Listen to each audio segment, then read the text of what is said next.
बहुत ही शुभ दिन है। श्रील प्रभुपाद जी के गुरु श्री भक्ति सिद्धांत सरस्वती गोस्वामी प्रभुपाद, उनका तिरुभाव दिवस है। तो हम इस्कॉन में हैं, इसीलिए श्रील प्रभुपाद जी के बारे में काफ़ी बार सुनते हैं। उनकी घटनाएं, लीलाएं हमको पता है, कैसे उन्होंने प्रचार किया, किस तरह से उन्होंने विदेश में भक्त बनाए। लेकिन बहुत सारे भक्तों को भक्ति सिद्धांत महाराज का जो जीवन चरित्र है उससे वो उतने प्रभावित नहीं है और उतना हमें पता भी नहीं है।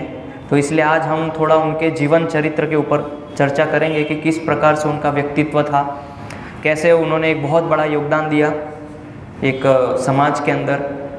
और हम कल्पना कर सकते हैं कि श्रील प्रभुपाद जी इतने, अगर वो विद्वान प्रकांड पंडित है और इस प्रकार से उन्होंने एक पूरे वर्ल्ड के अंदर क्रांति लेके आई, तो उनके गुरु कितने अद्भुत हो सकते हैं ये कल्पना कर सकते हैं। केवल अगर उनके शिष्य स्वामी प्रभुपाद जी इतना अद्भुत हैं तो उनके गुरु क्या है, ये हमें विचार करना चाहिए। तो हम इसके ऊपर थोड़ी आज चर्चा करेंगे। तो हालांकि भक्ति सिद्धांत महाराज जो कि प्रभुपाद के गुरु हैं, उनके बारे में हम 1 घंटा या 1.5 घंटे में उसको समझ नहीं सकते। काफ़ी उनका जीवन चरित्र बहुत ही अद्भुत रहा है और उनके सभी गुणों का वर्णन हम एक कक्षा में नहीं कर सकते, वो संभव भी नहीं है। लेकिन कुछ छोटे स्तर से हम समझने का प्रयास करेंगे हमारी छोटी बुद्धि के अनुसार। ओम अज्ञानतिमिरन्धस्य ज्ञानञ्जनशलाकया चक्षुरुन्मीलितं येन तस्मै श्रीगुरवे नमः। श्रीचैतन्यमनोभीष्टं स्थापितं येन भूतले स्वयं रूप कदा मह्यं ददाति स्वपदान्तिकं। वन्देऽहं श्रीगुरो श्रीयुतपदकमलं श्रीगुरुन् वैष्णवांश्च श्रीरूपं साग्रजातं सहगणरघुनाथान्वितां तं सजीवं साद्वैतं सावधूतं परिजनसहितं कृष्णचैतन्यदेवं श्रीराधाकृष्णपादान् सहगणललिता श्रीविशाखान्वितांश्च। गुरवे गौरचन्द्राय राधिकायै तदालये कृष्णाय कृष्णभक्ताय तद्भक्ताय नमो नमः। नमो विष्णुपादाय कृष्णप्रेष्ठाय भूतले श्रीमते भक्तिविकासस्वामिनिति नामिने। नमो विष्णुपादाय कृष्णप्रेष्ठाय भूतले श्रीमते भक्तिवेदान्तस्वामिनिति नामिने। नमस्ते सारस्वते देवे गौरवाणी प्रचारिणे निर्विशेष शून्यवादी पाश्चात्यदेशतारिणे। नमो विष्णुपादाय कृष्णप्रेष्ठाय भूतले श्रीमते भक्ति सिद्धांत सरस्वती नामिने। श्रीवाशभान्वी देवी दयिताय कृपाब्धये कृष्ण संबंध विज्ञान दायिने प्रभवे नमः। माधुर्योज्ज्वल प्रेमाढ्य श्रीरूपानुग भक्तिद श्री गौर करुणा शक्ति विग्रहाय नमस्तुते। नमस्ते गौरवाणी श्रीमूर्तये दीनतारिणे रूपानुग विरुद्धप सिद्धांत ध्वंतहारिणे। जय श्री कृष्ण चैतन्य प्रभु नित्यानंद श्री अद्वैत गदाधर श्रीवासादि गौर भक्त वृंद। हरे कृष्णा कृष्ण कृष्ण हरे हरे, हरे राम राम राम हरे हरे। हरे कृष्ण। तो जो वैष्णव होते हैं उनके अंदर एक गुण होता है जो आमतौर पे भौतिक लोगों के अंदर आपको देखने को नहीं मिलेगा, और वो बहुत ही महत्वपूर्ण गुण है। जो भक्त होते हैं वो हमेशा ये अवसर देखते हैं कि दूसरे भक्त की गुणगान और प्रशंसा करने का अवसर कब मिले। ये एक बहुत महत्वपूर्ण गुण होता है भक्तों के अंदर। वो केवल मौका ढूंढते रहते हैं कि इस भक्त का मैं गुणगान कैसे करूं, कैसे मुझे अवसर मिले इस भक्त की प्रशंसा करने का। लेकिन भौतिक दुनिया के अंदर उल्टा होता है, वो अवसर देखते हैं कि इसको नीचा कैसे दिखाना है, इसकी कमी को कैसे मैं पकड़ूं। ये बाहर के लोगों के अंदर एक कमी होती है। तो ये अंतर होता है एक कृष्ण भक्त में और जो बाहर भौतिक लोग होते हैं। इसीलिए श्रील प्रभुपाद जी ने इस्कॉन के अंदर ऐसे अलग अलग जो उत्सव हैं उसको रखा है। उसका एक मुख्य प्रयोजन है, एक मुख्य उद्देश्य है, ताकि ऐसे आचार्यों के बारे में हम गुणगान कर सकें, उनके बारे में कुछ समझ सकें और हम भी उनके जैसा बनने का प्रयास कर सकें। इसीलिए ये बहुत ही महत्वपूर्ण है कि ये कोई सामान्य आचार्य नहीं है जो भी इस धरातल पे आए और उन्होंने जो कृष्ण भक्ति का प्रचार किया वो कोई सामान्य कार्य नहीं है। एक बहुत ही अद्भुत अद्वितीय कार्य है जो आम लोगों के लिए वो संभव नहीं है। तो भगवान के द्वारा भेजे हुए वो दूत हैं, उनको भगवान ने एम्पावर्ड, शक्ति उनके अंदर आवेश की है, इसलिए उनको शक्ति आवेश अवतार कहते हैं कि भगवान ने विशेष उनको अपनी शक्ति उनके अंदर संचारित करके इस भौतिक दुनिया के अंदर लोगों की जो अज्ञानता है उसको काटने के लिए ऐसे जीवात्मा को भगवान भेजते हैं विशेष रूप से। और प्रभुपाद जी हर कलयुग में नहीं आते हैं। हम बहुत ही भाग्यशाली हैं कि इस कलयुग के अंदर स्वामी प्रभुपाद जी आए, अलग अलग आचार्य आए और चैतन्य महाप्रभु आए। हर कलयुग में चैतन्य महाप्रभु नहीं आते हैं। तो इसलिए हमें अपने आप को बहुत सौभाग्यशाली समझना चाहिए कि इस कलयुग के अंदर ऐसे ऐसे आचार्यों का संग हमें मिल रहा है। चैतन्य महाप्रभु आए और तो किसी ने मुझसे प्रश्न पूछा था कुछ दिन पहले, एक भक्त ने, कि कलयुग के अंदर चैतन्य महाप्रभु आए, उन्होंने हरिनाम संकीर्तन किया और हम सब लोग लाभ ले रहे हैं, तो हमें कृष्ण प्रेम प्राप्त हो रहा है। लेकिन उसके पहले जो जीवात्मा थे, जब चैतन्य महाप्रभु नहीं आए थे तो उनका उद्धार कैसे हुआ? तो यस, उनका उद्धार नहीं हुआ, क्योंकि हम सौभाग्यशाली है कि हमारे इस जीवन काल में चैतन्य महाप्रभु आए और हमको हरिनाम संकीर्तन प्राप्त मिला। लेकिन चैतन्य महाप्रभु के आने के पूर्व जो जीवात्माएं थे उनको हरिनाम संकीर्तन नहीं मिला, इसलिए उनका उद्धार नहीं हुआ। तो हमें इसका बहुत गर्व होना चाहिए, सौभाग्य हमारा। तो इस प्रकार से भक्ति सिद्धांत महाराज प्रभुपाद जी के गुरु हैं और उनका बर्थ यानी कि आविर्भाव हुआ था 6 फरवरी माघ मास पंचमी के दिन। और अगर वैष्णव तिथि के अनुसार देखा जाए तो गोविंद मास में उनका आविर्भाव हुआ था 3:30 बजे। और 1874 ये उनका डेट ऑफ बर्थ है भक्ति सिद्धांत महाराज का। तो जब भक्ति सिद्धांत महाराज का आविर्भाव हुआ था उस समय सभी नक्षत्र और सभी ग्रह अपने अपने जगह पे स्थित थे, कोई भी इधर उधर नहीं था। और जब उनका आविर्भाव हुआ, भक्ति सिद्धांत महाराज का जब जन्म हुआ, तो उस समय उनकी जो नाड़ी होती है, नाभि की जो नाड़ी निकलती हैं, वो जनोई की तरह उनके शरीर में ऐसे लिपटी हुई थी, जैसे हम जनोई पहनते हैं। तो ये जो साइन है ये दिखाता है कि एक अद्भुत व्यक्तित्व है। और जब उसको काटा गया, निकाला गया, तो उनके शरीर पे वो चिन्ह बन गया जनोई जैसा, वो नाड़ी की वजह से। तो ये बहुत ही अद्भुत, ये सभी व्यक्ति के अंदर ये देखने को नहीं मिलता है। ये बहुत ही विरल ऐसे जीवात्मा होते हैं जिनका ऐसा होता है। तो उनके नाड़ी से जो है उनके शरीर में इस प्रकार से जनोई का चिन्ह। और जब उनका जन्म हुआ तो उनका सर बहुत बड़ा था और नीचे के जो अंग थे बहुत छोटे थे भक्ति सिद्धांत महाराज के। तो शास्त्र के अनुसार जिस व्यक्ति का सर बड़ा होता है बचपन में, उसका बौद्धिक स्तर बहुत ज़्यादा होता है, बुद्धि की क्षमता बहुत तीक्ष्ण होती है। तो ऐसे उनका सर बहुत ही बड़ा और नीचे के अंग बहुत छोटे छोटे थे। तो ये दिखाता है कि वो आगे जाके उनका बुद्धि का स्तर बहुत ही तीक्ष्ण होगा। तो इससे हम पता लगा सकते हैं कि आगे चल के कैसे उन्होंने सब चीज़ों को ग्रहण किया, सब शिक्षाओं को सीखा। तो आज भी आप मध्व संप्रदाय में जाएंगे, मध्व गुरुकुल के अंदर, तो मध्व गुरुकुल के अंदर जब वो बच्चों को गुरुकुल में लेते हैं, एडमिशन कराते हैं, तो पहले वो देखते हैं कि ये चिन्ह है कि नहीं। इस प्रकार से भक्ति सिद्धांत महाराज का जो जनोई का चिन्ह बना था, ऐसे वो लोग पहले देखते हैं बच्चों का, और फिर पक्का उसको सन्यासी बना देते हैं 5 वर्ष की आयु से। आज भी ऐसी प्रथा है मध्व संप्रदाय में। तो इसीलिए भक्ति सिद्धांत महाराज कोई सामान्य व्यक्ति नहीं है, वो गोलोक वृंदावन के अंदर नयन मणि मंजरी है। अलग अलग ये जो आचार्य हैं ये सब मंजरियाँ हैं। मंजरियाँ मतलब कि जो राधा कृष्ण की जो मुख्य गोपिकाएँ, 8 गोपिकाएँ, उनके सानिध्य में रह के जो सेवाएं करते हैं उनको मंजरियाँ बोलते हैं। तो भक्ति सिद्धांत महाराज नयन मणि मंजरी हैं। अब ये नयन मणि मंजरी का अर्थ क्या होता है? तो नयन मणि मंजरी का अर्थ है जब राधा कृष्ण को देखते हैं और भगवान कृष्ण जब राधा रानी को देखते हैं और उस समय जो दृश्य रूप को जब देखते हैं तो उसका जो रूप है स्वरूप उसको नयन मणि मंजरी बोलते हैं। मतलब कि मैंने दृष्टिपात किया और उधर से एक व्यक्ति ने दृष्टिपात किया और वो उसका जो रूप बनता है उसका नाम है नयन मणि मंजरी। तो ये भक्ति सिद्धांत महाराज की पोजीशन है गोलोक वृंदावन में, कोई सामान्य व्यक्ति नहीं है।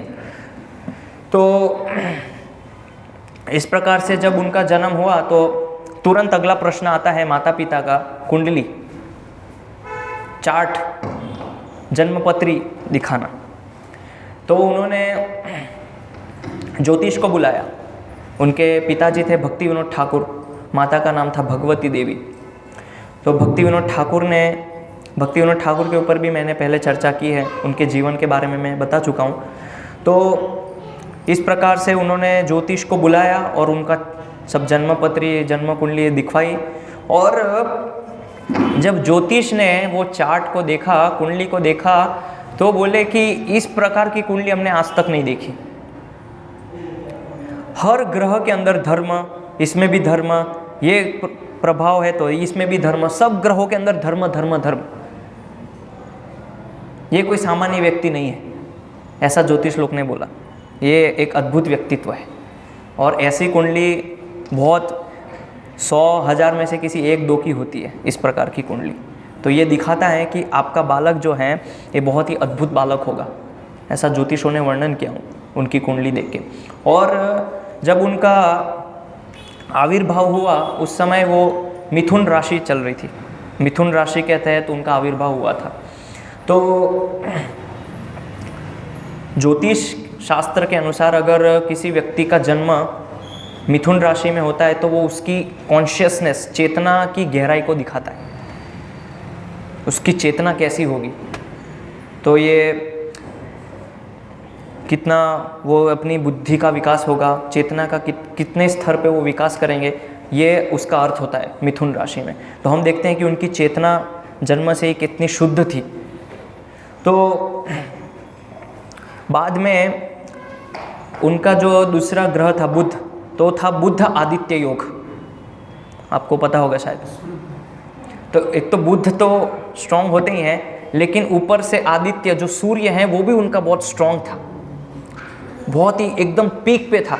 एक तो होता है कि सूर्य ढल रहा है और दूसरा है सूर्य का उदय हो रहा है, लेकिन भक्ति सिद्धांत महाराज के केस में सूर्य एकदम उदित हो चुका है, ना वो उग रहा है ना वो ढल रहा है, एकदम पीक पे था।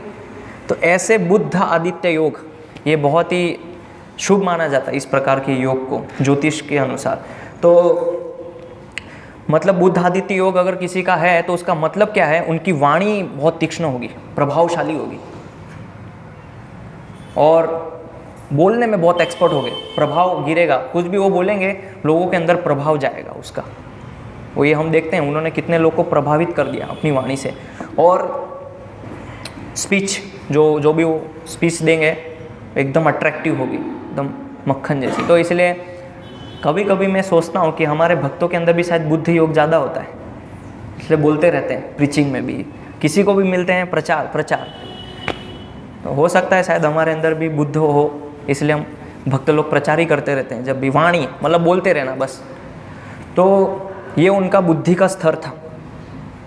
एक तो बुद्ध है एकदम स्ट्रांग है, ऊपर से आदित्य सूर्य वो भी एकदम पीक पे हैं। तो इस प्रकार का जब योग उनके कुंडली में मिला तो कंफर्म हो गया कि ये अद्भुत बालक है, इसमें कोई संशय नहीं है, इसमें विचार भी नहीं करना चाहिए कि ये ऐसे ही सामान्य व्यक्ति, ऐसा संशय भी नहीं आना चाहिए, ऐसा ज्योतिष लोगों ने बोला उनसे। तो फिर उनके पिताजी ने प्रश्न पूछा कि आपने ये सब वर्णन किया, तो एक काम कीजिए, आप ये अलग अलग जो ग्रह हैं वो भी बताइए, इनके अलग अलग ग्रहों का प्रभाव कैसा होगा उसका भी वर्णन कीजिए। तो अभी सूर्य जो है वो अपने सही स्थान पे है। तो सूर्य का सही स्थान पे होने का अर्थात ज्योतिष के अंदर होता है अच्छा शरीर, लीडर, एक अच्छे लीडर, किंग, और फिर जो हमारा शरीर है वो एकदम स्ट्रांग रहता है, हष्ट पृष्ठ। तो वो सूर्य भी उनके स्थान पे उचित ग्रह में था, इधर उधर नहीं था। इसलिए भक्ति सिद्धांत महाराज का जो शरीर था एकदम स्ट्रॉन्ग पर्सनैलिटी थी और वो एकदम अद्भुत ज़बरदस्त लीडर थे। क्यों? क्योंकि सूर्य पीक पे था। फिर आता है गुरु। गुरु का क्या स्थान था? तो किसी का गुरु अगर बहुत स्ट्रॉन्ग होता है, उसकी लर्निंग कैपेसिटी, सीखने की कला बहुत तीव्र होती है। किसी का गुरु अगर स्ट्रॉन्ग है तो कभी कभी हमको क्या सीखने में आलस आता है, कभी कभी कुछ बच्चे आलसी होते हैं, सीखने में मन नहीं लगता है। इसका अर्थ है कि उनका गुरु स्ट्रॉन्ग नहीं है। लेकिन भक्ति सिद्धांत महाराज का गुरु भी बहुत स्ट्रॉन्ग था। कुछ भी सुन लेते थे, पढ़ लेते थे, तुरंत मेमोरी में उसको याद कर लेते थे। तो ऐसे उनका गुरु भी था। और फिर उन्होंने ज्योतिष ने आगे बताया चंद्र ग्रह का वर्णन किया। तो चंद्र ग्रह अगर किसी का स्ट्रॉन्ग होता है, मतलब उसका मेंटल स्ट्रेंथ, मानसिक चिंतन भी एकदम स्ट्रॉन्ग होता है। उनके विचारों को, उनके मन को कोई हिला नहीं सकता है अगर किसी का चंद्र स्ट्रॉन्ग है। अक्सर ऐसा होता है कि हमें कोई कुछ बोलता है तो हम भी स्वीकार, हाँ अच्छा है सर, अपनी बात को पलट देते हैं। लेकिन अगर किसी का चंद्र एकदम स्ट्रॉन्ग है, उसको कोई हिला नहीं सकता है, उसके मानसिक स्तर को। तो मेंटल स्ट्रेंथ भी बहुत था उनके अंदर, भक्ति सिद्धांत महाराज के अंदर। और सोचने की शक्ति, कितना दूर तक वो सोच सकते थे, ये भी था उसमें। और बड़े स्तर पे सीखना, मतलब एक तो है कि सामान्य शिक्षा, तो भक्ति सिद्धांत महाराज ने सामान्य शिक्षा तो ली थी, लेकिन उसके बाद जो शास्त्र में उनकी पारंगत थी, एकदम वास्ट लर्निंग, बड़े स्तर पे शिक्षा लेना, वो भी था उनके अंदर। ये क्यों? क्योंकि चंद्र भी अपने स्थान पे स्थित था। मतलब ऐसी घटना बहुत कम होती है कि किसी व्यक्ति का जन्म हो रहा है और सभी ग्रह अपने अपने स्थान पे स्थित है। ये बहुत विचारणीय बात है, सोचने वाली बात है। इससे ही पता चलता है कि ये कोई सामान्य व्यक्ति नहीं है। तो फिर मोक्ष के घर में भी सब प्लैनेट्स एकदम अपने अपने स्थान पे, जो मेन प्लैनेट्स होने चाहिए तो वो थे। लेकिन ज्योतिष के अंदर ये भी एक वर्णन है कि मोक्ष के स्थान में उनका थोड़ा प्रॉब्लम भी था, तो उसमें ये भी वर्णन आता है कि उनके ऊपर क्रिमिनल एक्ट भी होंगे, उनके ऊपर ब्लैक मैजिक भी किए जाएंगे, काला जादू भी होगा। लेकिन हालांकि वो भगवान के भक्त हैं और क्योंकि सब प्लैनेट अपने अपने स्थान पे स्थित हैं, इसीलिए वो उसको पार कर जाएंगे, उसका प्रभाव नहीं होगा। और ऐसा हुआ भी उनके जीवन में। भक्ति सिद्धांत महाराज को बहुत लोगों ने मारने की कोशिश भी की और काला जादू भी किया, लेकिन कोई प्रभाव नहीं हुआ उनके ऊपर।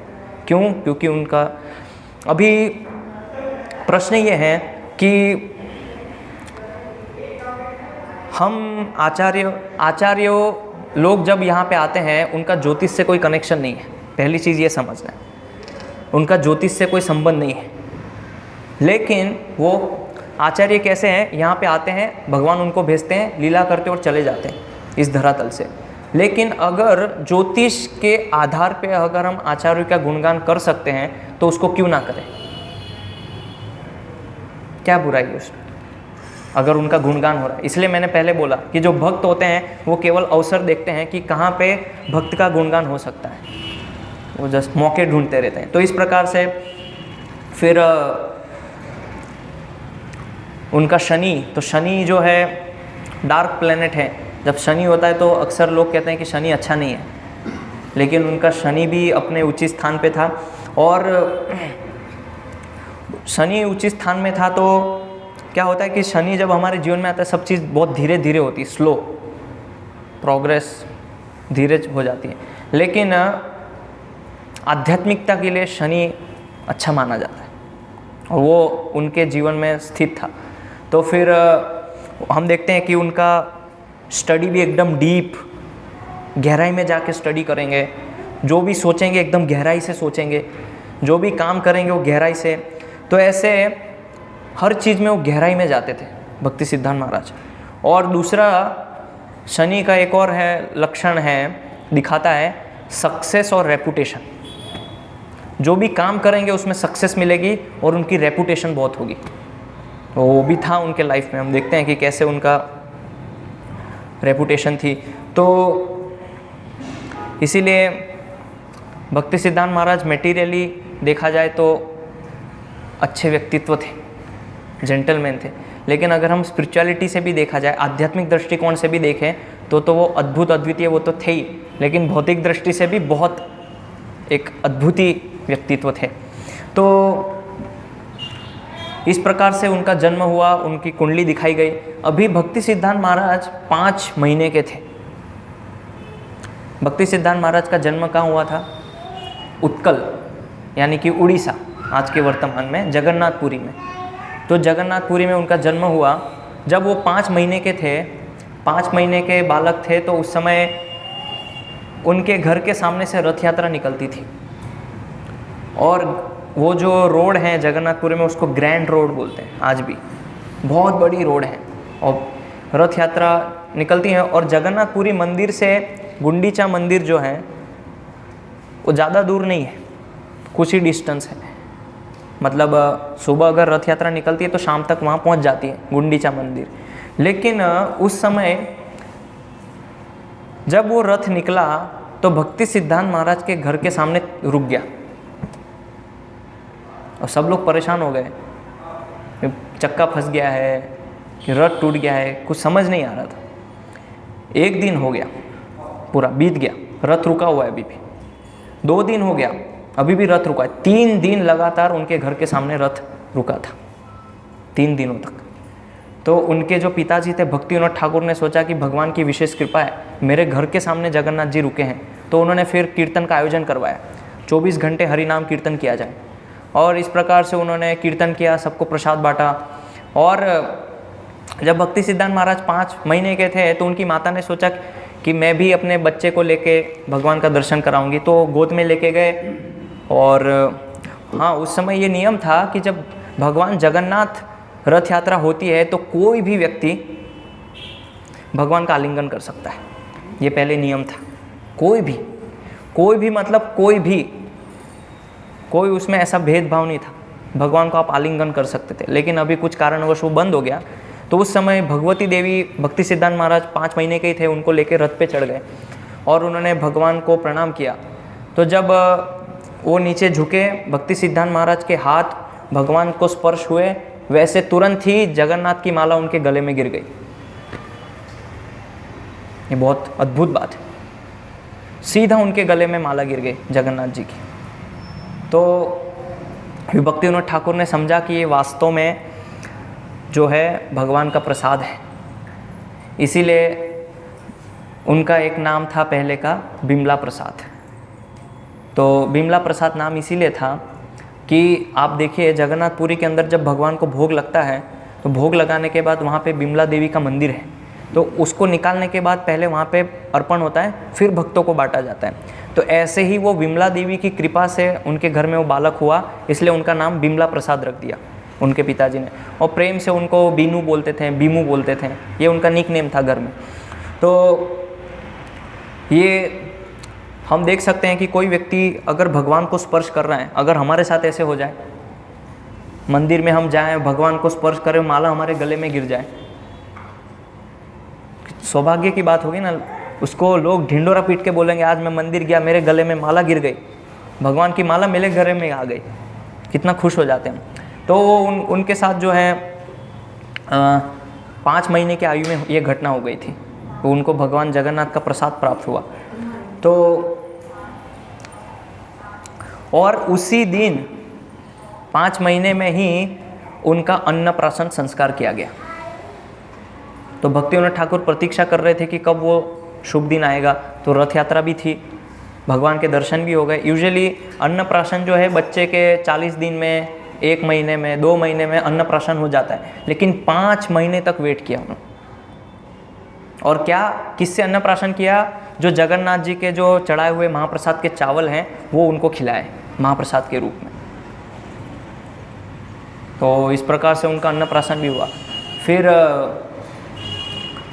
अभी सबने बोला कि जो है 5 महीने का है, तो हमें फिर इसका वो एक संस्कार, मुझे नाम याद नहीं है, जो बच्चे के सामने सब खिलौने रखते हैं, भागवत ग्रंथ रखते हैं, वो सोना चांदी सब रखते हैं। तो ऐसे उन्होंने वो संस्कार किया और बहुत सारे सामग्री रखी हुई थी, चांदी, सोना, खाना, फल रखे थे, भागवत ग्रंथ रखा था। तो भक्ति सिद्धांत महाराज जब 5 वर्ष के थे, 5 महीने के थे एक्चुअली, 5 महीने के उनको क्या समझ है, वो सीधा गए और भागवत को आलिंगन कर लिया पकड़ के। कुछ भी नहीं देखा कि फल रखे हुए, केला रखा है, कुछ नहीं देखा उन्होंने। सीधा गए और भागवत उठा के आलिंगन किया पकड़ के, ऐसे घुटने के बल चल के।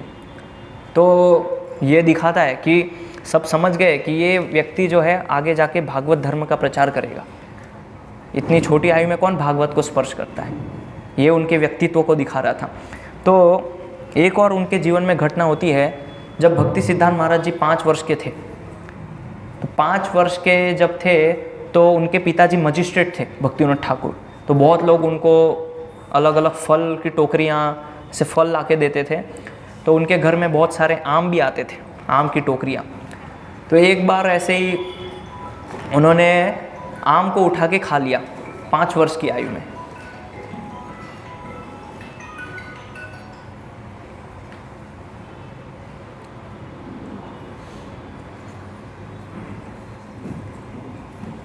तो जब उन्होंने आम को खाया तो उनके पिताजी ने देखा कि ये तो उन्होंने अपराध किया है। तो तुरंत उन्होंने बिमला प्रसाद को बुलाया और उनको डांटा, ये आपने क्या किया है, बिना भगवान को भोग चढ़ाए आपने ऐसे ही खा लिया इसको, ये अपराध किया आपने। तो उनको बहुत ऐसा पश्चाताप हुआ कि मैंने क्या कर लिया। और फिर उन्होंने पिताजी से बोला कि पिताजी अब मैं आगे से जीवन में कभी भी आम नहीं खाऊंगा, ये मैं प्रण लेता हूँ, मैं अब अपराधी हूँ भगवान का। और तब से 5 वर्ष की आयु में उन्होंने प्रण ले लिया कि जीवन भर में पका आम नहीं खाऊंगा। हमारे बच्चे खा लेते तो हम तो कुछ बोलते ही नहीं उनको, बिना भूख के बाहर से लाके तुरंत खिला देते हैं उनको। अगर ये ऐसे ये प्रण अगर देखा जाए तो हमारा तो सब कुछ बैन हो जाएगा। दाल सब्जी रोटी चावल हमने तो ऐसे कितने खाए हैं जीवन में बिना भोग लगा के। तो भक्ति सिद्धांत महाराज 5 वर्ष की आयु में कौन बच्चा ऐसे प्रण ले सकता है। तो लेकिन उनको चटनी बहुत पसंद थी, कच्चे आम की चटनी। वो शिष्य लोग उनको देते थे तो पूछते थे मैं अपराधी हूँ, ये मेरे सामने क्यों ला के देते हो आप बार बार।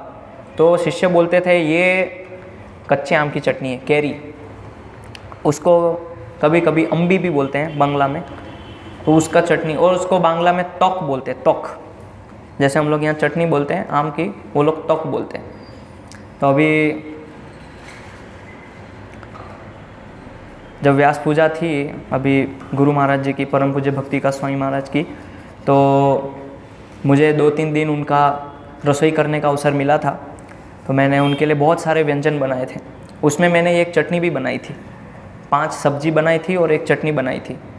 तो गुरु महाराज ने मुझसे बोला कि ये आपने क्या बनाया। तो मैंने उनको बोला कि ये चटनी है। तो उन्होंने बोला कि ये कैसे। मैं बोला कि ये गुड़ होता है, इसमें आम होता है और कुछ खट्टा मीठा होता है, छोंक मारते हैं। तो गुरु महाराज बोले ये इसको बंगाल में तोक बोलते हैं, आपकी भाषा में आप चटनी बोलते हो। तो तब मुझे फिर उन्होंने वो सिखाया कि बंगाल में इसको ऐसे बोलते हैं। तो मेरा सौभाग्य है कि उनका कुकिंग करने का अवसर मिला। लेकिन उन्होंने बोला भी था कि मैं आपकी तरह अभी जवान नहीं हूँ, आपने इतना सारा व्यंजन तो बनाया है, मैं तो बूढ़ा हो गया हूँ अभी। तो ठीक है आपने बनाया है तो मैं लेता हूँ। तो ऐसे लिया उन्होंने, तब उन्होंने मुझे ये चीज़ बोली थी। तो ऐसे उनको वो बहुत पसंद थी। लेकिन लंगड़ा, हाफूस, चौसा नहीं मीन्स नहीं, कभी जीवन में स्वीकार नहीं किया उसको। 5 वर्ष की आयु में सोचिए आप, क्या डिटर्मिनेशन था उनका। ऐसा डिटर्मिनेशन लेना चाहिए हमको अगर कोई बोले हम ऐसे प्रण ले ले और किसी के घर पे जाए, ठीक है बच्चे थे ना, आप भूल जाइए, वो तो 4 साल में किया था तो हो गया, अब गलती हो गई तो अच्छा जी आप इतना रिक्वेस्ट कर रही है तो चले ले लेता हूँ, आप इतना बोल रहे हैं तो खा लेते हैं थोड़ा, क्या होता है। नहीं, उन्होंने बिल्कुल स्वीकार ही नहीं किया। ऐसे नहीं कि बच्चे हैं तो प्रण ले लेता हूँ, बचपना में पूरे जीवन भर उसको निभाया। और फिर जब शिष्य लोग आम लेके आते थे तो बोलते थे ईशावास्यम इदम सर्वम यत् किंचम जगत्याम जगत, कि वास्तव में सारी संपत्ति भगवान की है और मैंने भगवान को अर्पण किए बिना इसको खाया है तो मैंने अपराध किया है, वो स्वामी है, इसलिए मैं ये आम नहीं खाऊंगा, ऐसा वो बोलते थे। तो इस प्रकार से उनका थोड़ा आयु बढ़ा और फिर एक बार उनके पिताजी उनके लिए तुलसी की माला लेके आए, भक्ति विनोद ठाकुर जी, और उस पर वो जप करते थे। और उनको पिताजी ने एक कूर्मशिला दी थी, जो कि भक्ति विनोद ठाकुर का एक भक्ति भवन था।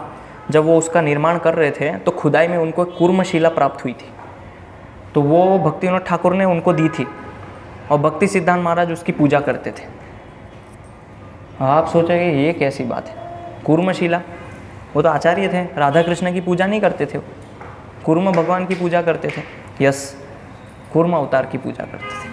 तो क्यों वो इस चिंतन से वो कूर्मशिला की पूजा करते थे कि भगवान चैतन्य महाप्रभु ने जब नृत्य किया, जब वो भावावेश में आ गए और उनके सारे अंग जब सिकुड़ गए, तो वो क्या कूर्म अवतार है। कूर्म मतलब उसके अंग सब, या कभी कभी अंग पूरे बाहर बहुत लंबे लंबे हो जाते थे, तो कभी ऐसे होता था चैतन्य महाप्रभु के हाथ बहुत लंबे हो जाते थे और भावावेश में आते थे तो अंग कभी कभी सिकुड़ लेते थे सब। तो इस चिंतन से एक रूप से देखा जाए तो गौड़ीय वैष्णव जो है कूर्मशिला, वो इस रूप से पूजा कर रहे थे कि ये चैतन्य महाप्रभु का भावावेश अवतार है। उस चिंतन से वो कूर्म की पूजा करते थे और कोई अन्य कारण नहीं था। और जो कूर्मशिला है वो किस रूप का प्रतीक है, उसको बोलते हैं अद्भुत रस। अलग अलग रस हैं, विभत्स रस, वात्सल्य रस। तो ये जो कूर्मशिला है ये अद्भुत रस का प्रदर्शन करती है।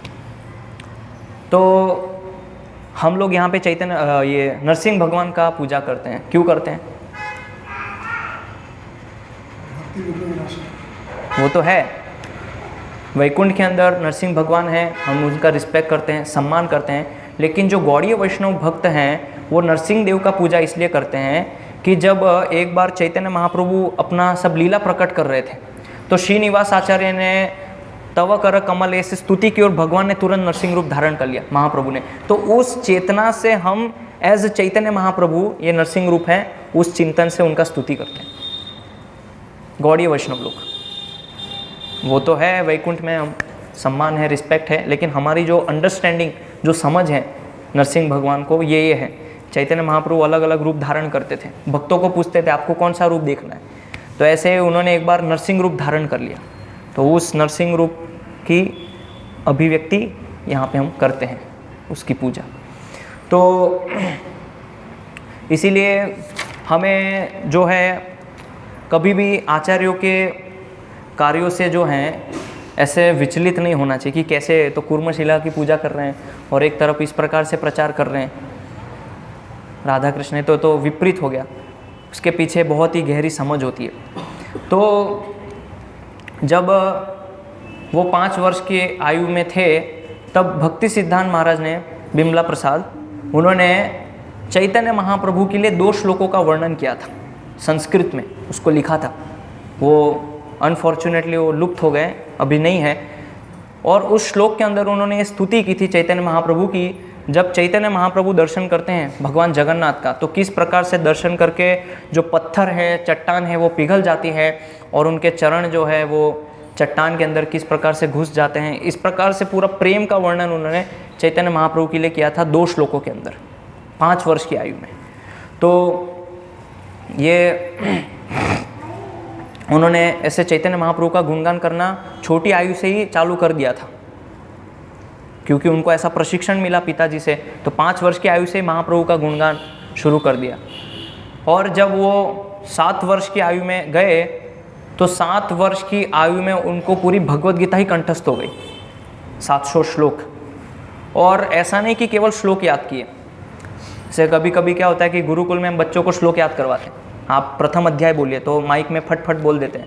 लेकिन भक्ति सिद्धांत महाराज कोई भी श्लोक के ऊपर व्याख्या कर सकते थे, उतने दक्ष थे 7 वर्ष की आयु में।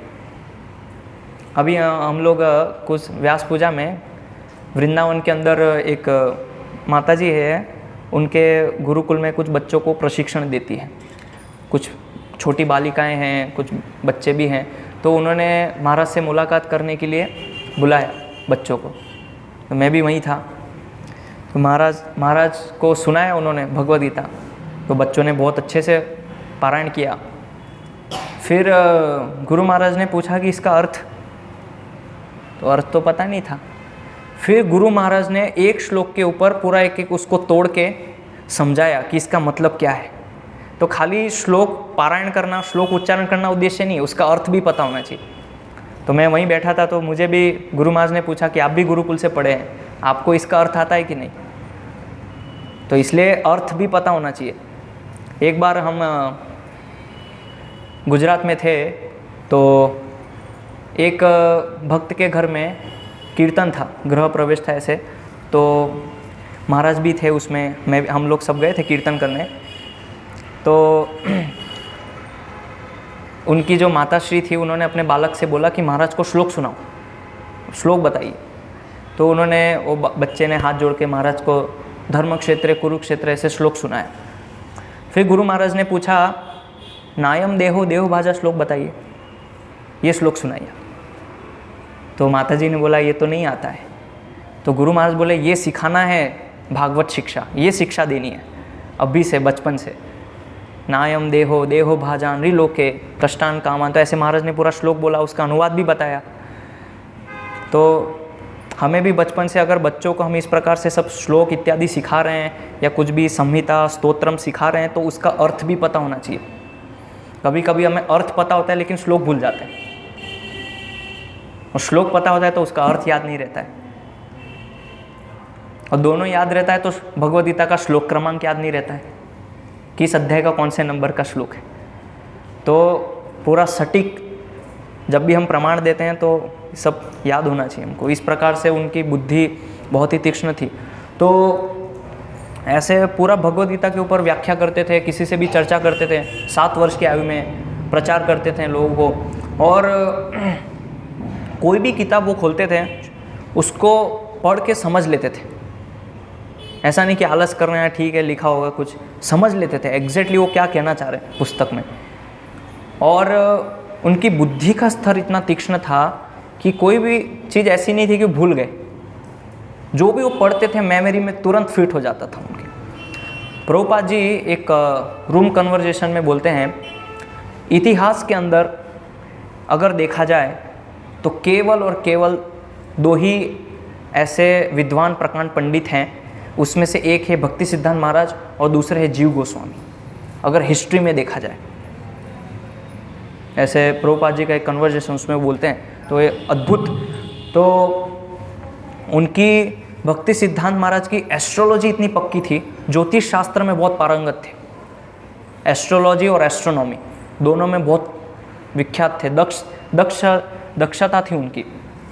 तो ऐसा भक्ति सिद्धांत महाराज के जो शिष्य हैं वो लोग बताते हैं अपने मेमोरीज़ में कि इतना पारंगत थे ज्योतिष में, अगर वो आसमान में केवल नक्षत्र की स्थिति देख ले तो नक्षत्र को देख के वो ये बता सकते हैं कि इस आम के पेड़ पे कौन सा आम कब गिरेगा।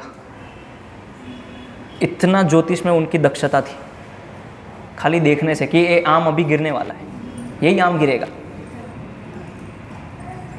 तो लेकिन इतना ज्ञान होने के बाद भी कभी भी उन्होंने ऐसे प्रदर्शित नहीं किया कि मुझे ज्योतिष का ज्ञान है। और जब लोग उनके पास जाते थे कि बताइए हमें भी थोड़ा हाथ देख लीजिए, तो वो बोलते थे हरी इच्छा, जो भी होता है हरि की इच्छा से होता है। नहीं आप तो ज्योतिष है, विद्वान है, वो भी हरि इच्छा से ही होता है। मैं भी बोलूँगा तो वो हरि की इच्छा से ही होगा, इसलिए ये कुछ काम का नहीं है ज्योतिष ज्ञान। इतना ज्ञान होने के बाद भी विद्वान है, प्रकांड है, लेकिन उसका ऐसे शो प्रदर्शन नहीं करते थे कि आप आइए मेरे पास, मैं आपको बताऊंगा कि आपके लाइफ में क्या चल रहा है, क्या प्रॉब्लम है, क्या समस्या है। नहीं, हरि की इच्छा से होता है। तो ऐसे लोग जाते थे, उनको परेशान करते थे, लेकिन कभी भी किसी को कुछ बोलते नहीं थे कि आपके लाइफ में ये चल रहा है, ये समस्या है, ये आप ऐसा कीजिए, आपको तो कभी नहीं। लेकिन जब खुद के जीवन में आता था तो भक्ति सिद्धांत महाराज संन्यास लेने के लिए भी प्रतीक्षा कर रहे थे कि अभी नक्षत्र सही नहीं है।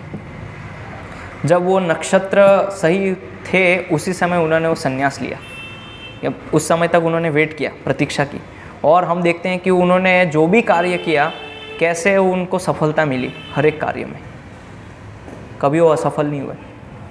तो बहुत ही विद्वान व्यक्ति थे। तो एक बार भक्ति सिद्धांत महाराज और भक्ति विनोद ठाकुर, उस समय उनकी दीक्षा नहीं हुई थी। भक्ति विनोद ठाकुर के जो बेटे हैं भक्ति सिद्धांत महाराज, वैसे ही पिता और पुत्र दोनों साथ में जा रहे थे। तो कुलीन ग्राम से उनका गुजरना हुआ। बंगाल में आप जाएंगे तो वहाँ पे कुलीन ग्राम करके एक जगह है, वहाँ से वो गुजर रहे थे। कुलीन ग्राम से जब गुजर रहे थे तो वहाँ कुलीन ग्राम के अंदर जंगल में एक मंदिर था और उस मंदिर के अंदर एक भूत रहता था, ब्रह्म राक्षस।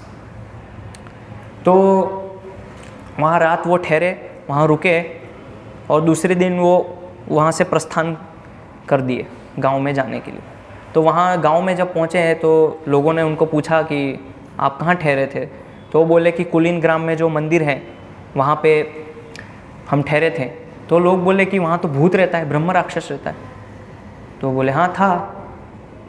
तो ऐसी बात कर रहे हैं जैसे कोई सामान्य घटना है। थी, हमने देखा ब्रह्म राक्षस, तो क्या हो गया। तो गांव वाले बोले वो तो पत्थर मारते हैं सबको, ईंट मारते हैं भूत, आप कैसे वहाँ रह लिए।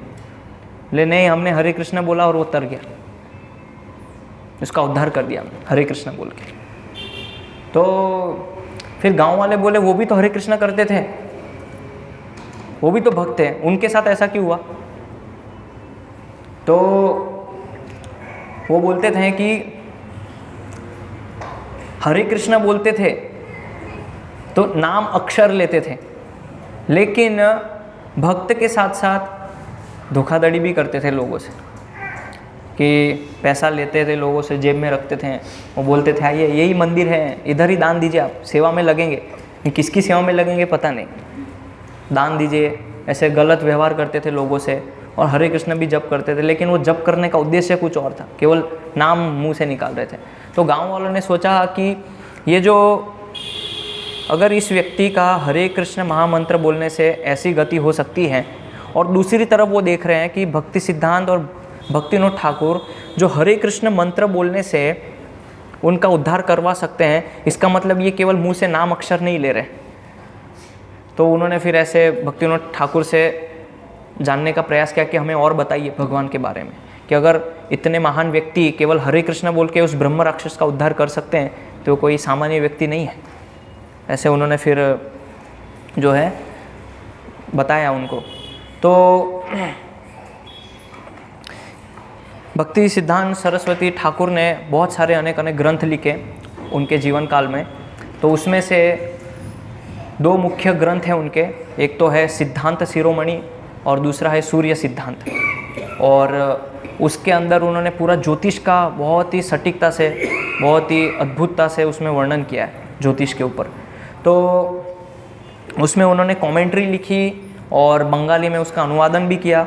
तो ये कार्यों को जब देखा तो एक व्यक्ति थे महेश चंद्र चूड़ामणि, उन्होंने जब ये कार्य को देखा कि इतने अद्भुत व्यक्ति जो सूर्य सिद्धांत पे टीका लिख सकते हैं, तो फिर उन्होंने उनको सरस्वती का टाइटल दिया। तब से फिर उनका नाम सरस्वती ठाकुर पड़ गया, और वो भी 15 साल की आयु में। तो 15 वर्ष की आयु में उनको ये सरस्वती का टाइटल मिल गया था। तो फिर हम देखते हैं कि भक्ति सिद्धांत महाराज का जो प्रणाम मंत्र है उसमें एक आता है, नमस्ते गौरवाणी श्री मूर्तये दीन तारिणे रूपानुग विरुद्धाप सिद्धांत ध्वंत हारिणे। अपसिद्धांत जो है मतलब मायावाद खंडन, उसमें भी बहुत दक्ष थे। तो एक व्यक्ति थे, उनका नाम था विद्यासागर जी। तो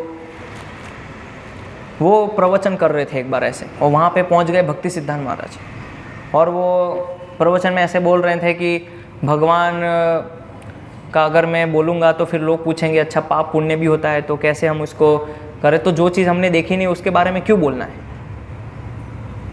उसका, इसलिए मैं भगवान का वर्णन नहीं करता हूँ। तो मायावाद का प्रचार कर रहे थे।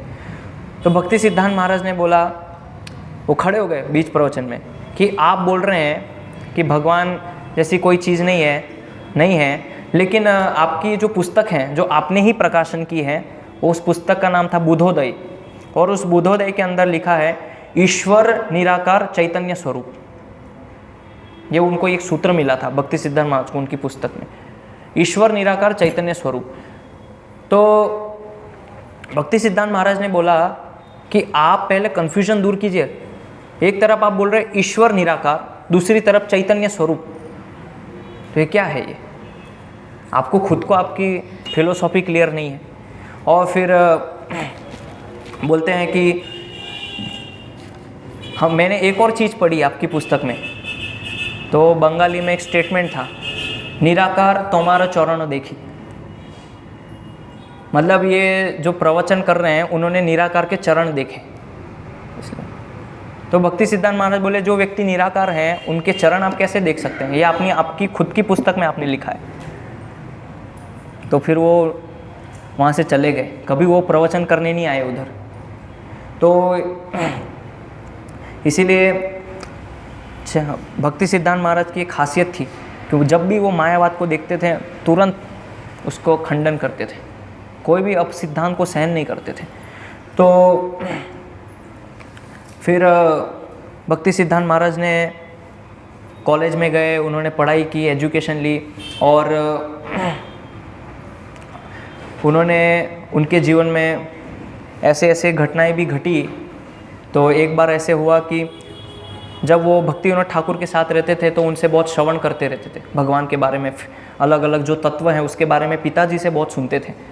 और पिताजी क्या करते थे, उनको अलग अलग बुक्स ला के देते थे और बोलते थे आप ये संस्कृत पढ़ो, वो पढ़ो, लेकिन उसमें इंटरेस्ट नहीं था। उनको ज़्यादा रुचि पिताजी जो बोल रहे हैं उसमें आती थी, उनके प्रति बहुत लगाव था। तो ऐसे एक बार उन्होंने पिताजी से कुछ सीखा था, कॉलेज में गए और वहाँ पे जाके प्रिंसिपल बोलने लगे कि देखिए आप नैतिक शिक्षा पालन कीजिए, सद्गुण लाइए और फिर भक्ति की बात कीजिए। तो वहाँ को उनको बहुत गुस्सा आया, ये सिद्धांत है ही नहीं। उन्होंने बोला कि पहले भक्ति आती है और भक्ति से सारे सद्गुण आते हैं। भक्ति कभी भी किसी गुणों के ऊपर निर्भर नहीं है कि पहले आपको सत्यवादी होना पड़ेगा या पहले आपको ऐसे बनना पड़ेगा तब आप भक्ति कर सकते हैं। तो ऐसे उन्होंने पूरा उनको परास्त कर दिया कॉलेज के जो प्रिंसिपल थे। अब ऐसा करेंगे तो क्या होगा? स्वाभाविक बात है, निकाल दिया उनको कॉलेज से। प्रिंसिपल के साथ कोई इस प्रकार से वो वर्णन है, गुरु महाराज ने भक्ति सिद्धांत वैभव में लिखा कि इतना ज़बरदस्त आर्गुमेंट किया, हरा दिया उनको कि आपका ये पॉइंट बिल्कुल गलत है कि पहले हमें अच्छा नैतिक इंसान बनना है, सद्गुण लाने हैं, फिर हम भक्ति करेंगे। ऐसा नहीं है शास्त्रों के अनुसार। और जब उनको कॉलेज से निकाला तो बहुत खुश हो गए, यही तो मैं चाहता था। अगर पिताजी को डायरेक्टली बोलता तो शायद ऐसा नहीं होता, लेकिन अभी ये हो गया तो मैं बहुत खुश हूँ। क्यों? उसका एक कारण था। एक तो कि उनको जो ये स्थापित करना था भक्ति सर्वश्रेष्ठ है, वो उन्होंने स्थापित किया। दूसरा कारण, अगर वो ज़्यादा पढ़ाई लिखाई करते तो फिर स्वाभाविक बात है, दूसरा प्रश्न आता है मैरिज, विवाह, उससे वो बच गए। अब मैं लोगों को बोल सकता हूँ देखो मैं ज़्यादा पढ़ा लिखा नहीं हूँ इसलिए मुझसे शादी मत करो, मुझे कॉलेज से भी निकाल दिया गया। तो अंदर अंदर से बहुत खुश थे। तो ऐसे बहुत उनकी जीवन में ऐसी ऐसी घटनाएं हुई, तो और भी बहुत लोगों को उन्होंने परास्त किया। तो फिर जब वो संस्कृत सीखने गए तो संस्कृत में उन्होंने केवल 3 दिन के अंदर संधि सीख ली, 3 दिन के अंदर जो संधि विच्छेद होता है, और पाणिनि अष्ट अध्याय 2 सप्ताह में सीख लिया। उनके जो गुरु थे तो वो बोलने लगे, पृथ्वीश्वर आचार्य उनका नाम था, वो बोलने लगे कि ये संधि विच्छेद तो मुझे 1 साल लग गया था सीखने में। थोड़ा संस्कृत का रिस्पेक्ट करो, थोड़ी तो आप सम्मान कीजिए उनका। 2 हफ्ते में आपने पाणिनि अष्टाध्याय सीख लिया। कई लोग पूरे जीवन लगा देते हैं पाणिनि अष्टाध्याय सीखने में, 2 सप्ताह में सीख लिया आपने। थोड़ा सम्मान रिस्पेक्ट करेंगे तो मोक्ष मिलेगा आपको, ये उनको बर्दाश्त नहीं हुआ। मोक्ष मिलेगा, मैं संस्कृत सीख नहीं रहा, मैं तुरंत आपको रिजेक्ट करता हूँ, आप मेरे गुरु है ही नहीं। छोड़ के चले गए उनको। बोले मोक्ष क्या है? मोक्ष तो कुछ भी नहीं है। मैं संस्कृत इसलिए सीख रहा था कि संस्कृत सीख के मैं भगवान के गुणों का अच्छे से वर्णन कर सकूं, उनकी ख्याति को फैला सकूं, और आप बोल रहे हैं मोक्ष, मैं आपको रिजेक्ट करता हूं। तुरंत छोड़ दिया उनको। और कभी कभी क्लास में ऐसा होता था कि जब वो संस्कृत पढ़ते थे तो बाहर से पुस्तक ऐसी लगती थी कि वो संस्कृत पढ़ रहे हैं दिखने में, लेकिन अंदर जाते थे तो देखता था प्रेम भक्ति चंद्रिका, प्रार्थना, इस प्रकार की पुस्तक पढ़ते थे, अपने पिताजी की बुक्स पढ़ते थे। तो लोग बोलते थे ये क्या कर रहे हैं आप, बाहर से कुछ और दिखा रहे हैं, अंदर तो कुछ दूसरी पुस्तक है पढ़ रहे हैं। वो बोलते हैं मुझे इसमें रुचि नहीं है, संस्कृत में कोई रुचि नहीं है, जो मुझे सीखना था वो मैंने सीख लिया। तो वो सब सीखते हुए भी उनके अंदर विनम्रता थी और बहुत लगाव था पिताजी से। पिताजी जो बोलते थे वो उनको बहुत प्रभावित करता था, बहुत आकर्षित। तो एक बार भक्ति विनोद ठाकुर के घर में ऐसे कोई संत आए, बाबा जी आए, तो भक्ति विनोद ठाकुर ने उनको प्रणाम किया, लेकिन भक्ति सिद्धांत महाराज ने जो है उनको प्रणाम नहीं किया। तो वो बोले कि तो बालक तो प्रणाम नहीं करता है। वो बोलते वो नहीं करेगा, आपको प्रणाम नहीं करेगा, वो सहजिया से दूर ही रहता है। वो ऐसे ही खड़े थे, बस देख रहे थे कि कैसे पिताजी क्या कर रहे हैं, लेकिन उनको प्रणाम नहीं किया उन्होंने। और बहुत मतलब बड़े थे आयु में, फिर भी रिस्पेक्ट नहीं की उनको, कि ये ऐसे ही है, सहजिया लोग हैं। फिर एक बार क्या हुआ कि उन्होंने ये सब शिक्षा ग्रंथ सब प्राप्त करके संस्कृत में पारंगत हो गए, दक्ष हो गए। अभी उन्होंने ऐसा निश्चय किया कि हम एक सभा खोलेंगे। तो उस सभा का नाम दिया चीर कुमार सभा, मतलब सब आजीवन ब्रह्मचारी रहेंगे। और उसको इंग्लिश में महाराज जी नाम देते हैं ऑगस्ट असेंबलीज, ये इंग्लिश में टाइटल था। और चीर कुमार सभा के अंदर पता चला कि वो अकेले ही बचे, ब्रह्मचारी वो अकेले थे, बाकी तो सब कहाँ चले गए पता नहीं। तो सब ने बोला कि बहुत अच्छा विचार है आपका, ये आइडिया बहुत अच्छा है, ऐसी सभा होनी चाहिए, लेकिन हम इसके लिए योग्य नहीं है। तो भक्ति विनोद ठाकुर, भक्ति सिद्धांत महाराज ने बोला ठीक है आप लोग जाइए गृहस्थ आश्रम में, लेकिन मैं आजीवन जो है इस प्रकार से ब्रह्मचारी व्रत का पालन करूँगा। तो एक बार ऐसे होता है कि जब भक्ति सिद्धांत महाराज को कॉलेज से निकाल दिया गया, तो अभी उनके पास कुछ आय का स्रोत नहीं था। तो देख रहे थे कि अभी क्या करना चाहिए, मुझे कुछ ऑप्शन ढूंढ रहे थे, और मैं इतना बड़ा भी हो गया हूँ, पिताजी के ऊपर आश्रित हूँ, ये अच्छा नहीं है मेरे लिए। तो एक बार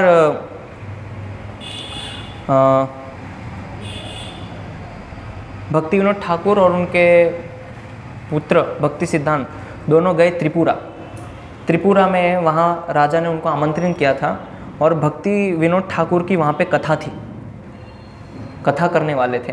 तो उन्होंने जैव धर्म पुस्तक और चैतन्य लीला के ऊपर ऐसे बहुत ही सुंदर ढंग से व्याख्यान किया। तो जब ये राजा ने सुना तो बहुत प्रभावित हुए उनके इस प्रवचन से, और इतना अद्भुत सुंदर वर्णन कैसे कर सकता है कोई व्यक्ति। तो उनके जो मंत्री थे उन्होंने बोला कि ये इनके जो पुत्र हैं इनको सरस्वती का टाइटल मिला है, तो आपकी ये जो बुक है इस बुक का एडिटिंग वो कर सकते हैं, आपका जो व्याकरण जो इसमें त्रुटि है ये इनको दे दीजिए। तो उनकी बुक का उन्होंने एडिशन किया भक्ति सिद्धांत महाराज ने राजा के लिए, राज रत्नाकर उस पुस्तक का नाम था, और वो एडिटिंग करके उनको दे दी। और कुछ समय के बाद वो राजा का देहांत हो गया, चले गए वो। तो फिर अभी बात आई कि कौन वो स्थान कौन लेगा, तो उनके बेटे को राजा बना दिया गया। और वो जो मंत्री थे उन्होंने भक्ति सिद्धांत महाराज को बोला कि आप इनको बंगाली भाषा और संस्कृत में व्याकरण सिखाइए। भक्ति सिद्धांत महाराज बोले ठीक है मैं सिखा दूंगा। तो उन्होंने क्या किया कि बंगाली तो सिखा दी, लेकिन जब बात आई संस्कृत की तो उन्होंने वो ओरिजिनल संस्कृत नहीं सिखाई, उन्होंने जीव गोस्वामी की जो हरि नामामृत व्याकरण थी उससे उन्होंने उनको संस्कृत सिखाई। हरि नामामृत व्याकरण ग्रंथ है जिसके अंदर की हरि के अलग अलग नामों से संस्कृत बताई गई है, हरि नामामृत। तो वो इस प्रकार से उन्होंने संस्कृत भी सिखा दी और उनको भक्त भी बना दिया, दोनों काम हो गए एक साथ। तो ये उनका बहुत ही यूनिक एक अद्भुत तरीका था प्रचार करने का। और फिर चतुर्मास का भी पालन करते थे, बहुत कड़ाई से पालन करते थे। और बताते हैं कि इस प्रकार से वो भोजन करते थे कि दोनों हाथ पीछे बांध लेते थे और ऐसे मुंह से खाते थे, और एक बार में जितना आ गया उतना ही खाते थे, बस एक बाइट में जितना आ गया। ये तपस्या करते थे। और ज़मीन पे सोना, चटाई पे, बहुत तपस्या करते थे। चप्पल नहीं पहनना, दाढ़ी नहीं बनाते थे, ज़्यादा से ज़्यादा भगवान का नाम जप करते थे। तो ऐसे उनका शरीर भी बहुत दुबला पतला हो गया था। तो अभी हम लोग वृंदावन में थे तो उस समय भीष्म पंचक चल रहा था, मतलब 5 दिन जो अंतिम होते हैं कार्तिक मास के।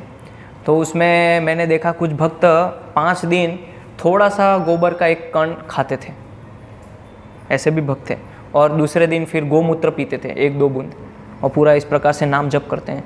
फिर तीसरे दिन थोड़ा घी पीते हैं। तो ऐसे भीष्म पंचक में 5 गव्यों से जो है वो ऐसी तपस्या करते थे। तो बहुत मुश्किल होता है, लेकिन भक्ति सिद्धांत सरस्वती ठाकुर वो अपने जीवन से, अपने आचरण से सिखाते हैं कि कैसे हमें चतुर्मास के अंदर हमसे जितना हो सके उतनी तपस्या करनी चाहिए।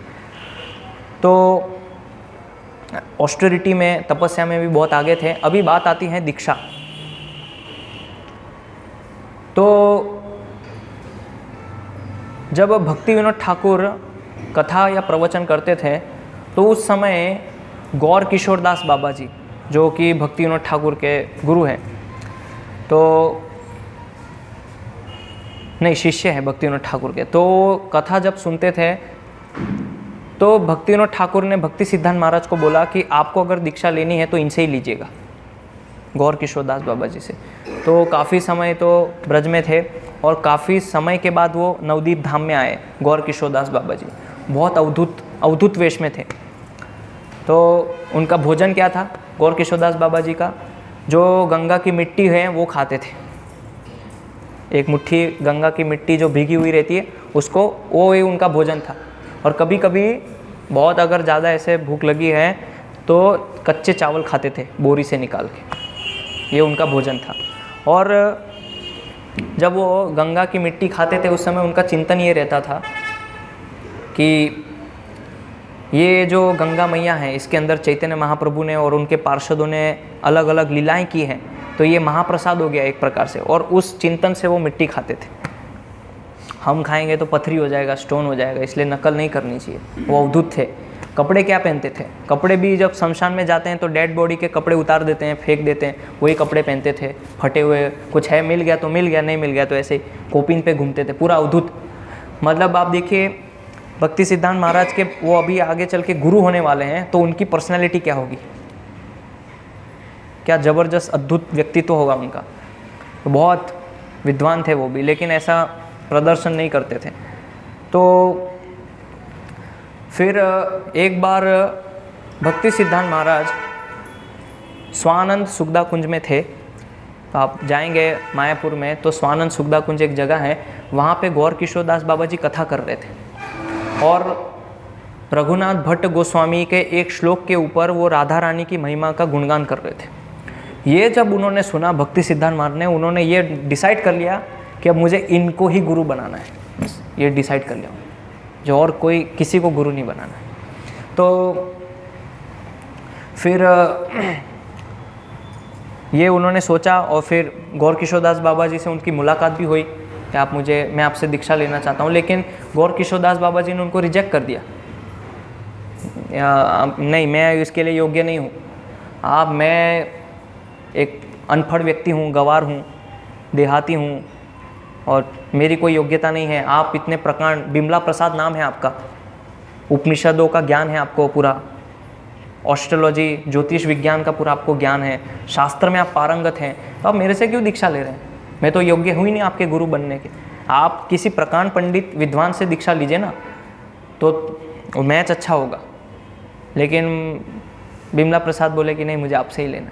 तो उन्होंने मना कर दिया, नहीं, मैं नहीं दूंगा आपको दीक्षा।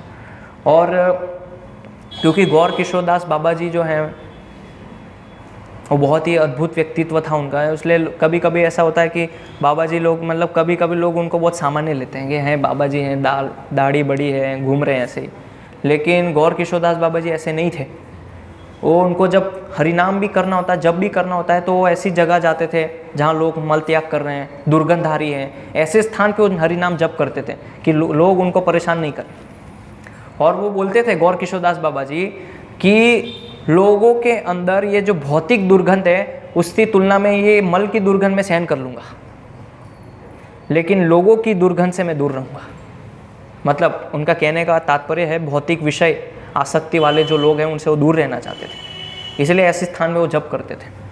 तो एक बार और जब ये देखा कि गौर किशोर दास बाबा जी ने मना कर दिया भक्ति सिद्धांत महाराज को दीक्षा देने के लिए, तो वहाँ पे बहुत लोग बैठे थे, सब सोच रहे थे मेरे पास आए दीक्षा लेने के लिए, सब बड़े बड़े दिग्गज थे।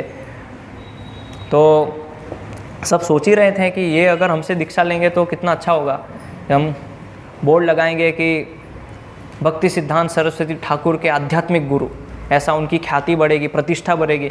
लेकिन भक्ति सिद्धांत महाराज ने एक बार केवल उनको देखा कथा सुन करते हुए, तब से उनका हृदय आकर्षित हो गया और किसी को उन्होंने गुरु नहीं अपनाया।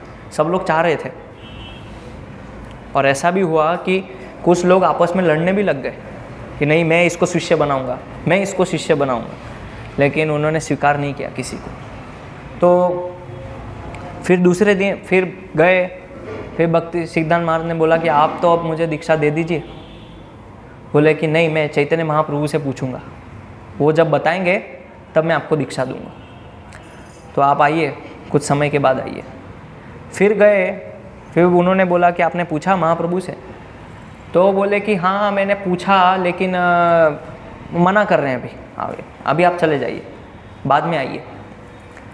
फिर गए 2-3 महीने के बाद, तो फिर ने बोला कि आपने पूछा क्या अभी महाप्रभु जी से? तो गौर किशोर दास बोले हाँ मैंने पूछा, लेकिन कोई उत्तर नहीं मिला मुझे सही से, और अभी स्पष्ट नहीं है कि मैं आपको दीक्षा दूँ कि नहीं, तो और ज़्यादा बातचीत भी नहीं हो पाई महाप्रभु से, इसलिए आप बाद में आइए। तो भक्ति सिद्धांत महाराज बोले नहीं, अब मुझे आपसे ही दीक्षा लेनी है।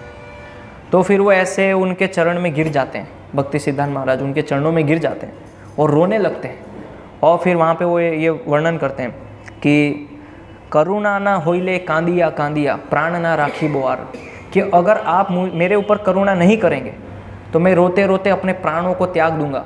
और इस प्रकार से वो लिटरली रो रहे थे उनके चरण पकड़ के। तब गौर किशोर दास बाबा जी ने उनकी उत्कंठा को देखी कि वास्तव में ये शिष्य है। और गौर किशोर दास बाबा जी इनसे पहले एक शिष्य बनाया था, लेकिन उन्होंने धोखा दे दिया था, तो इसलिए गौर किशोर दास बाबा जी ने निर्णय किया था कि मैं जीवन में किसी को शिष्य नहीं बनाऊंगा। सब ढोंगी होते हैं शिष्य, धोखा देते हैं गुरु को। कि उसके पहले एक शिष्य था, उन्होंने धोखा दिया था, इसलिए वो मना कर रहे थे। तो इस प्रकार से फिर गौर किशोर दास बाबा जी ने उनको स्वीकार किया और फिर उनको बोला आप जाइए स्नान कीजिए, मैं आपको मंत्र दीक्षा देता हूँ।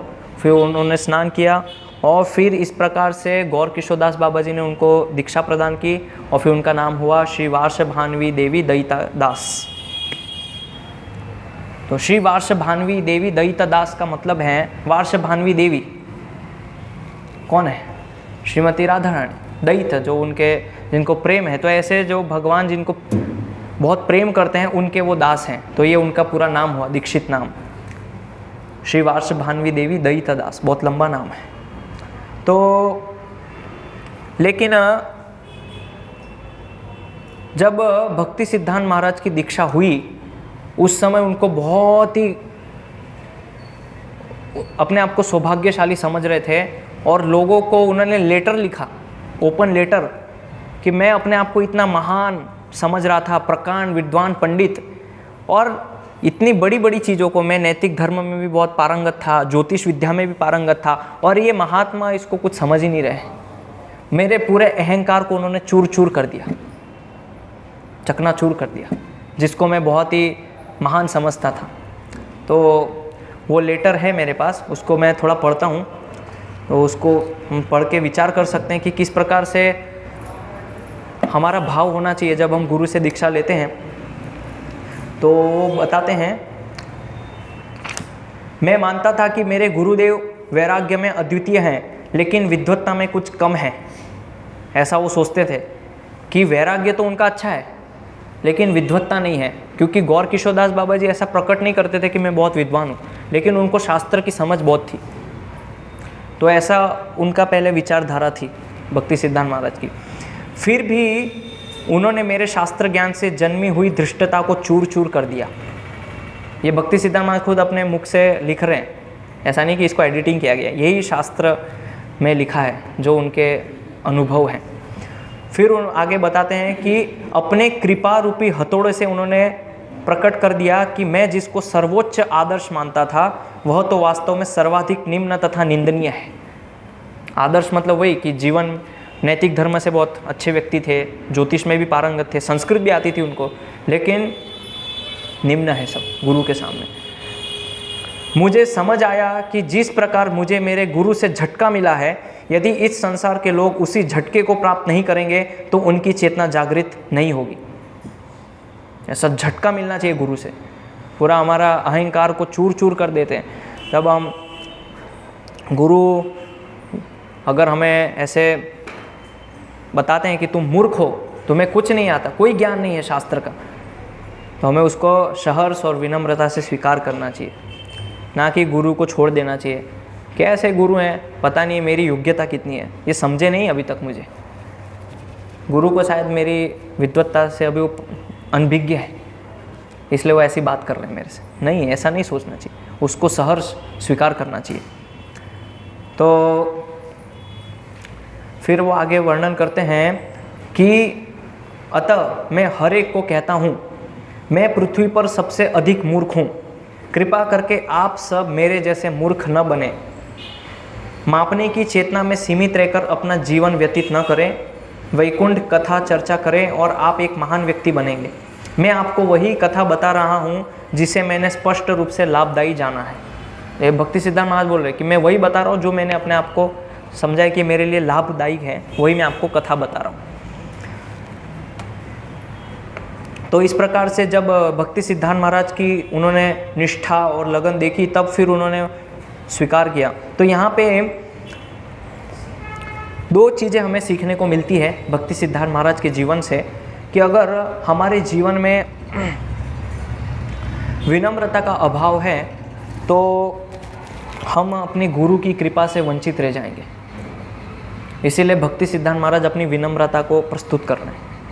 अगर हमें गुरु की कृपा चाहिए तो हमें अपने आप को मूर्ख समझ के और विनीत भाव से उनसे सीखना पड़ेगा, और लोलुपता, उत्कंठा होनी चाहिए गुरु से ज्ञान प्राप्त करने की।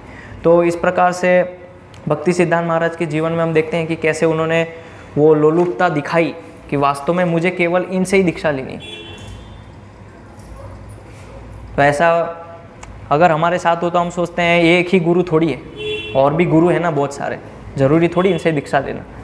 नहीं दे रहे तो नहीं दे रहे हैं, ठीक है, किसी और से दीक्षा लेंगे। नहीं, उन्होंने अपनी जो तीव्रता दिखाई कि नहीं इनसे ही दीक्षा लेना है, वो हम सीख सकते हैं भक्ति सिद्धांत में। अगर हमारी गुरु के प्रति विश्वास है, श्रद्धा है, तो गुरु कभी कभी हमारी परीक्षा भी लेंगे। तो वास्तव में गौर किशोर दास बाबा जी देखना चाह रहे थे कि इनकी निष्ठा कितनी है मेरे अंदर। तो इस प्रकार से फिर गौर किशोर दास बाबा जी ने उनको दीक्षा दी, और फिर वो उनका जो चरण है वो भक्ति सिद्धांत महाराज के सिर पे रखा और बोला कि आप जाइए चैतन्य महाप्रभु के नामों का प्रचार कीजिए और कुछ मत कीजिए आप। और फिर उनको 3 आदेश दिए कि कभी आप शिष्य मत बनाना, पहला आदेश। दूसरा आदेश, कभी किसी का संग मत करना। और तीसरा आदेश, कभी भी माया नगरी कलकत्ता में प्रवेश मत करना। तो एक घटना ऐसे बनती है, एक बार भक्ति सिद्धांत महाराज बोट में जा रहे होते हैं। तो जब वो बोट में जा रहे होते हैं तो एक व्यक्ति बोलता है कि आपके गुरु तो भजनानंदी है, लेकिन आप गोष्ठानंदी है। तो आप प्रचार कर रहे हैं, आपके गुरु तो वहाँ भजन कर रहे हैं, तो आपको तो आपके गुरु जैसा होना चाहिए ना, गुरु जैसे कर रहे हैं ऐसे करना चाहिए। तो आज भी अगर आप मायापुर जाएंगे तो घाट पे जाने के लिए बोट होती हैं, तो कभी कभी उसमें से आवाज़ आती है मशीन की, से मशीन बज रही है। तो भक्ति सिद्धांत महाराज ने बोला कि ये जो मशीन जो आप देख रहे हैं, ये जो आवाज़ कर रही है, और ये मशीन कैसे चल रही है, अंदर जो बैटरी है वो बैटरी से मशीन चल रही है। वो बैटरी शांत बैठी हुई है, आवाज़ नहीं आ रही है, लेकिन ये बाहर जो है इसकी आवाज़ आ रही है। उसी प्रकार से मैं ये जो प्रचार कर पा रहा हूँ, जो ये बोल रहा हूँ, आवाज़ आ रही है, ये क्यों है? क्योंकि मेरे गुरु वहाँ बैठ के भजन कर रहे हैं शांतिपूर्वक, जो नहीं दिख रहा है किसी को। अगर वो भजन बंद कर देंगे तो मैं प्रचार भी नहीं कर पाऊँगा। ऐसा उन्होंने उदाहरण देके समझाया। तो वो वहाँ बैठ के भजन में मग्न है, इसीलिए मैं प्रचार कर पा रहा हूँ। तो फिर इसीलिए कोई भी व्यक्ति जब गोष्ठ्यानंदी होता है यानी प्रचार करता है तो उसको भजनानंदी बनना ही पड़ता है। ऐसा नहीं है कि हमें अगर प्रचार करना है और प्रवचन देना है तो हम माला नहीं करें, मंगला आरती नहीं करें। ये भी हमारा भजन का ही अंग है। माला करना, मंगला आरती जाना, शास्त्र अध्ययन करना, ये भजन है। और प्रीचिंग, प्रचार जो है वो हमारी साधना का ही अंग है। हमारा साधना का एक अंग है प्रचार करना। जैसे साधना का अंग है मंगला आरती जाना।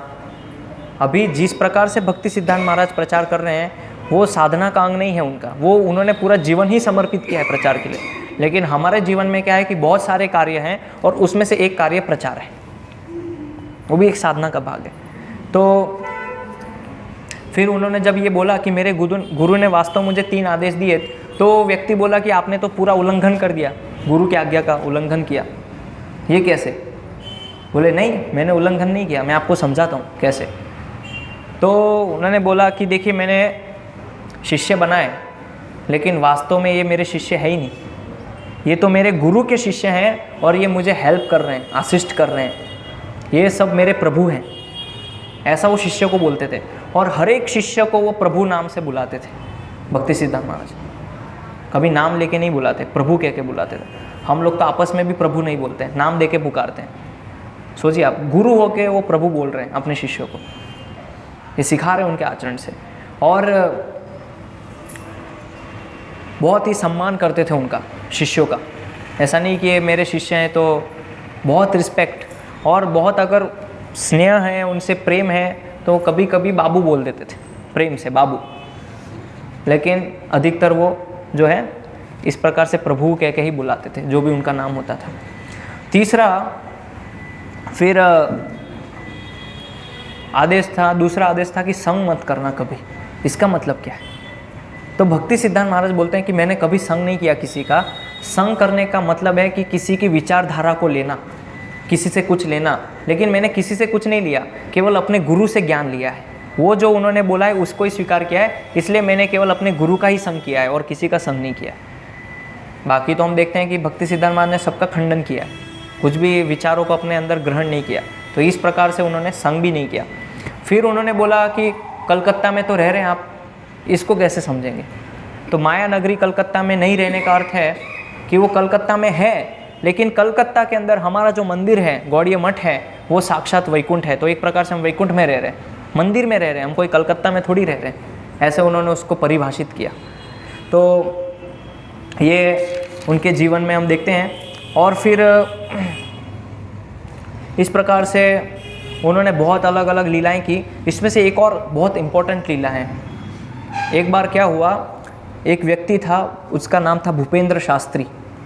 वो भागवतम के ऊपर कुछ कमेंट, टीका कर रहे थे और भक्ति सिद्धांत महाराज से उनका शास्त्रार्थ हुआ।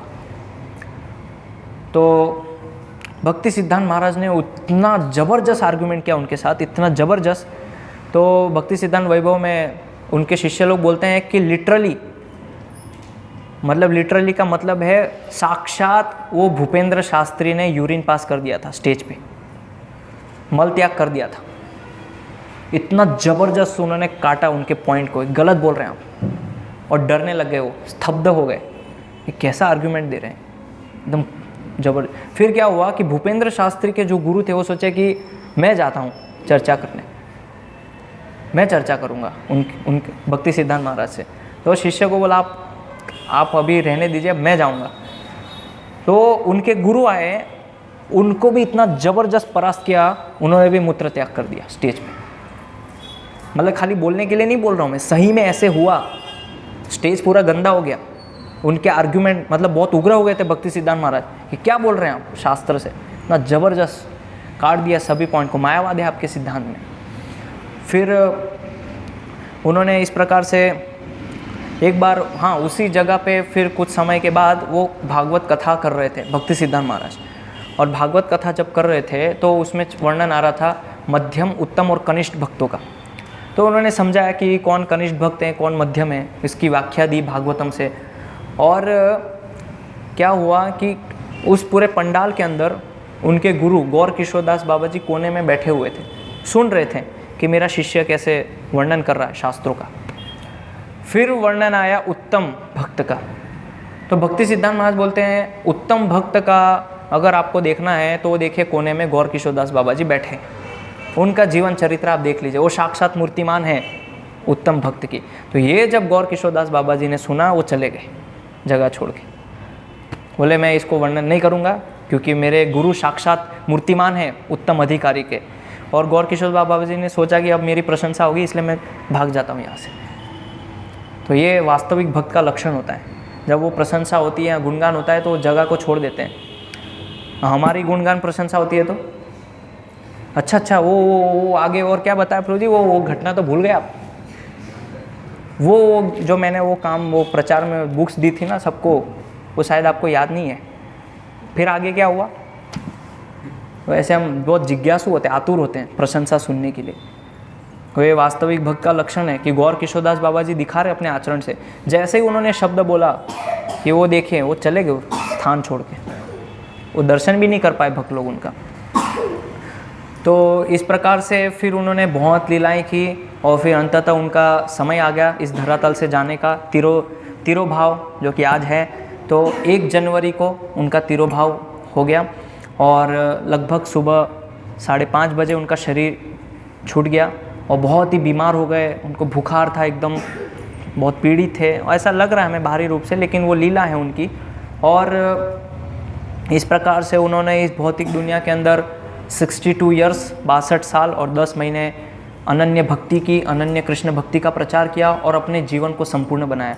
और कैसे हैं, जैसे सूर्य अस्त होता है और सूर्य का उदय होता है, ऐसे ही भक्ति सिद्धांत महाराज का जीवन चरित्र था। ऐसा नहीं कि अभी वो ख़त्म हो गए, सूर्य अस्त हो गया है, अभी कहीं और उदित होगा, तो अभी उनको कहीं और जाना था। तो इस प्रकार से सब शिष्य फिर उनके शरीर को लेके ट्रेन से आप जाएंगे शियालदा, बंगाल के अंदर एक जगह है शियालदा, शालीमार सबने सुना होगा। तो ट्रेन से उनको लेके गए, मायापुर पहुँचे, वहाँ पे उनके शरीर का अंतिम संस्कार किया गया भक्ति सिद्धांत महाराज का कीर्तन के साथ, भगवान के दर्शन कराए गए उनको। और फिर ऐसे पूरे सभी जो शिष्य थे बहुत रो रहे थे और ऐसा पूरा माहौल बन गया था कि कमरे के अंदर कुछ भी आवाज़ नहीं आ रही थी, केवल घड़ी की आवाज़ आ रही थी। पूरा एकदम माहौल ऐसा हो गया, बहुत दुखी थे सब लोग। फिर उन्होंने इस प्रकार से सभी शिष्यों ने भक्ति सिद्धांत महाराज से आशीर्वाद प्राप्त किया और फिर अपने अपने कार्य में सब लग गए। और उसके बीच में और भी बहुत सारी लीलाएं हुई, घटनाएं हुई, लेकिन अभी समय नहीं है, समय बहुत ज़्यादा हो गया है। तो एक कथा आती है, जब भक्ति सिद्धांत महाराज जगन्नाथपुरी के अंदर हरिदास ठाकुर की जो समाधि है वहाँ पे वो रहते थे, वहाँ जप करते थे। कई सालों तक उन्होंने जप किया, 192 माला करते, 3 लाख नाम जप करते थे। तो उधर एक बाबा जी थे, राधा रमण चक्रवर्ती बाबा जी। तो ये जो राधा रमण चरणदास बाबा जी थे, इन्होंने एक मंत्र इंट्रोड्यूस किया।